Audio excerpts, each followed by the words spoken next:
off the tap. You know who we are, Skinny Jeans. Tab the Tank. How's it going, ladies and gentlemen? We're back with another beer review. And today, we're tasting a beer that has been sweeping the nation. We're doing Harpoon Brewing Company, all right? As you can see from the six-pack on the bar, Dunkin' Donuts. yep, Dunkin' damn Donuts. Makes me want to go there right now and grab some donuts and go with this. Oh, man, we should have probably picked some up. I first saw that they were going to start brewing this and never really thought anything of it. Then they released it, never thought anything of it. Started shopping around and I kept seeing it. Oh, I'm it's like, huge right now too, and that's a limited edition beer, so. yeah, I'm like, we gotta do pretty hot. it. I gotta try it. So pulled the trigger on it today, and that's what we're doing. So a little bit about the brewery. They are from Boston, Massachusetts. Shout out to any massholes that are watching us today. So the place kind of started in 1986, and like most breweries, they started out small. Weird. A lot of breweries typically start out doing home brews and just kind of, you know, They evolve from their passion and their hobby. wet in the beak like that. So there's three friends that basically did that. Then they traveled to Europe, you know, just like normal people do when they're in college. Taking a trip. Yep. And, you know, they kind of studied the atmosphere, checked out the beer game over there, came back and decided that they were going to put a little bit of that into what they were brewing. And eventually they grew. They just kept doing it. They kept with it. It was a hobby for a really long time for them. And then eventually in 2000, they bought a brewery. What the hell is the name of the brewery? It was Catamount Brewing Company. They bought out their old brewery. And I don't believe that this place is in existence anymore, but they got their hands on some recipes, and they were able to, you know, Put their twist on it. Seasonally, they'll still bring out a beer from the old Catamount every now and then, which is pretty damn cool. Something they pride themselves on is in 2014, they became employee-owned, which, if anybody doesn't know what that means, it's basically they share stocks with their employees, which basically make them partial owners. They have a 48% stake in the company, which is obviously not the majority, but it goes towards got a lot to say. goes towards a pretty damn good pension at the end of your career. So they care about the people that work for them. They also do a 5K run every year, which goes around the city of Boston, ends up back at the brewery, and all the donations and all the proceeds and everything go towards helping try to find a cure for ALS, which is pretty cool. I feel like I'm going to be repeating myself here, but one more thing that the craft beer world does to give back, family-oriented, and help others. They sure are. Like, any craft brew we've talked about has an awesome story to go with it so far. Like, it's always helping each other out along the way. Yeah. Like, everybody's trying to get to the top now. Like, they're trying to take everybody with them. That's what I'm seeing with the craft beer game, and that's why I enjoy supporting it. Absolutely. Not only is the beer great, obviously. Well, but that's the number one reason. That'd be the other number two, though. Number two is, like, it is pretty tight niche. I like it. Everybody from brewmasters to brewery owners that we've met, all really cool people, down to earth. Very humble. Very humble. So why don't you get into this? All right. If you've had Dunkin' Donuts coffee, this is their beer. It's alcohol added to coffee. No, it's Dunkin' coffee. It brings out a robust flavor of dark chocolate and espresso, which I can see the espresso in this is pitch black. It's darker than most stouts we've tried. Yes, this is a very dark porter. You can't see through this at all. Yeah, we wanted to do this one as well because we haven't done a porter yet either. Yeah, but I'd consider that more of a stout as dark. Yeah. Like, jeez. Funny thing, I actually just got off the phone with their brewery in Vermont because I didn't know what house it was brewed with it. And the lady she was really nice, put me on hold, went and talked to one of the tour guides and found out they all the tour guides there was nobody there brewing, believed that it was Apollo hops, which it's bitter, and it's used in a lot of IPAs, I guess, but there's such a small amount in it. Mm. I guess it's just probably most of your darker beers are gonna have a very potent type of hop in it. Right. For the bitterness, like you're gonna get bitterness from a Well, especially anything. your porters and your stouts are going to be more chocolatey and thick. Like when she came on the phone, it was pretty funny though. She said it was chocolate house. I'm like, I've never heard of chocolate house. I'm like, never heard of Where this. do they grow those? Is that from like the cocoa plant or something? Yeah, that's what I immediately went to, and I was like, I'm like, oh man, something's it's not something adding up new. here. But then, no, she came back with Apollo hops for me and gave me a little bit to go with. The Apollo house is a 15 and 19% bitterness on the IBU chart, so it's there. Like you can definitely taste the bitterness in any porter or stout you use. Right. So that's all there is for the hops. This is a 6% alcohol by volume. We're getting there. So We're getting so somewhere. I want to get that 10. I want to get that 10. 28 IBUs, so out of 100. So it's not super bitter. I think you're gonna get more of that bitterness from the coffee. Yeah. And the espresso-ness. Mm-hmm. That's I'm not a big coffee drinker. You are. I just drink the free crap at work. I just need something to wake me up, and it's a healthier alternative to energy drinks. I have a feeling I'm probably gonna get my wife turned on to this. She's like a coffeeholic, probably a pot a day. Well, it's about time you got her turned on, Tad. Been married for how many years now? Congratulations. But she likes coffee, so hopefully by me trying this, I can say, hey, you like this? It tastes like straight coffee or espresso. So yeah.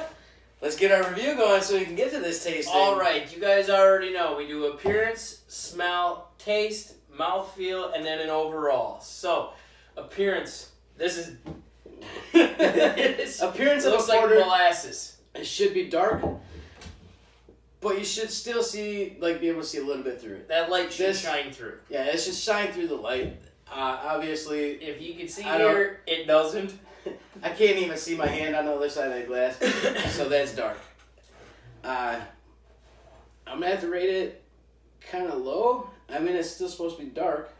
So it's not gonna be super low. It'll probably be in between on the appearance. Okay. I think I'm gonna go 5.5. See, I thought I should have put money down on what you were gonna say. I give it a pass. I know that porters are still supposed to have a little bit of light shine through. They're not supposed to be this dark. However, the espresso. This is an exception to the rule. So, it's because of the espresso that make it that dark, right? Yes. Everything else is it probably... kind of just clicked in my mind. Hey, espresso is like chocolate syrup. Like. Yeah. I give it a 6.1. I'm gonna recant mine. Oh, boy. Can you do that? Are you allowed to do that? I think I can. I'll do a 6. What? I'll do a 6.5 because I didn't factor in the espresso to it. Yeah. And they're naturally dark. Yeah, they're already naturally dark, and then you add espresso to it, it's going to make it darker. Right. So. All right. Smell. 6.5. Let's do it. Smell. All right. So, porter, it's supposed to smell kind of like a chocolatey and a caramel smell. What? This smells like a cup of coffee. This is a coffee. This smells like I'm bringing this to work on Monday. This is a coffee. This is my pick-me-up. Yeah. I don't smell any I smell a lot of chocolate. Well, yes. But I definitely smell way more coffee than anything. And this is... But that's where we're going to have to give it that pass, too. It's supposed to smell like coffee. Well, right. It's a coffee porter. It's not a straight porter. And 6.5. And if you look at the head on it, it's got that caramel color. So, well, right. I think smell. I'll give it a 7. Solid 7. Ooh, I did a 6.5. Just because it's. I thought it would have been. Pass factor on it. It's good. When I dug my nose, almost touching the liquid in there, it was awesome. I thought it would have been stronger. I really did. I was hoping for more of a coffee taste. You know, you wake up, you got that timer set on the coffee maker, and you could smell it from upstairs. Well, I let's was just heat this up and drink it. Yeah, I was expecting, get about here and be like, woo, baby. It wasn't the case. No. However, it still smells great when you get close. All right. So, the Taste thing we've been waiting for. And mouthfeel. They go hand Quit in hand. stalling. I want to try it. Let's do it. Cheers.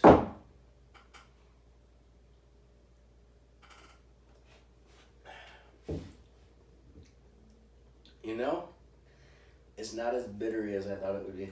I really was expecting a kick in the teeth from this. No. Because it's dark chocolate is what they said. Mm-hmm. And dark chocolate, I don't even eat dark chocolate. No, I don't like dark I can't chocolate. stand the way it tastes. I like milk chocolate. For any of you that want to send us gifts. Huh? This taste, It's actually pretty smooth. it for a tastes porter. like their coffee. Yeah. It's seriously, obviously there's alcohol in it, thank God. But this, It dude, tastes like a Dunkin' Donut coffee. this tastes like their coffee. This is... I'm going to have to rate this pretty high because they it's... accomplished the taste they wanted. Right. And this- obviously, they teamed up with Dunkin'. Dunkin's a huge nationally known brand. They're not going to let them do it unless they back it, Yeah. This, seriously though, I'm impressed. If you're not a coffee drinker, don't even bother. All right? It's pretty Don't strong waste your coffee. time. It's not as much of a porter as you're gonna hope it was. This tastes like a cup of coffee. It Is that espresso? is good. I'll take a double shot of Dunkin'. Overall, man. Well, taste. I'm going 7.9. Whew. That's high. That's high for me. Yeah, for you, that's high. me, I'm Especially very- since you're not a porter guy I'm either. very critical. I like certain porters. I've had other coffee beers. Man. This one is because they accomplished what they wanted to do. They wanted it to taste just like Dunkin' Donuts. They did And it. that's exactly what it did. Yeah, This is amazing. The mouthfeel, it's got the consistency of a porter. of a coffee, dude. Like it's Well, of a porter, most importantly. But yes, the coffee. I'm gonna throw some creamer up in it. Maybe some Baileys and. Oh, man. Oh man, I bet that tastes delicious. This All is right. awesome. All right, overall, what are you giving it? Overall's not a huge part, but it's a big part. Yeah, I think it's the biggest part. It should be, based on everything. Man. I would go... 7.9. I was going to say 7.6. 7.9 I'll give it, because it's exactly what they wanted out of the beer, Mm-hmm. and it's got to be backed by Dunkin'. Like, Dunkin's not going to put their name on it, you know? Absolutely. Like, By the way, just want to put this out there. Dunkin' over Starbucks. Don't at me. I'm saying that 100%. For one, their coffee's better, their lines are shorter, and I always like getting those Monster Energy drinks. Oh, yeah. Oh yeah, my yeah. God. This thing, did you see that? Yeah. They have Flavor just specialty. like it has on their cups and stuff. Right on their cups. If you guys can see this a little bit, it's right on the cup. Just kind of like how when you order a coffee, they mark out whatever you had. That's pretty neat. It's pretty cool. The package is actually really nice on it. Oh, the packaging's perfect. So, that's our overall review. You want to get into what we got going on? Yeah, we got a little bit of a gift going on. We've talked about this a few times now. We have coasters that we're giving out. We hit 250 likes on our Facebook page. We will be giving out a gift. We are giving out these homemade coasters. Basically just cut up 6-packs, turned into coasters. Cool little thing. We use them here. They're great. And it was just something to It's give back. random. It's whatever we've either done reviews on or we have drank together.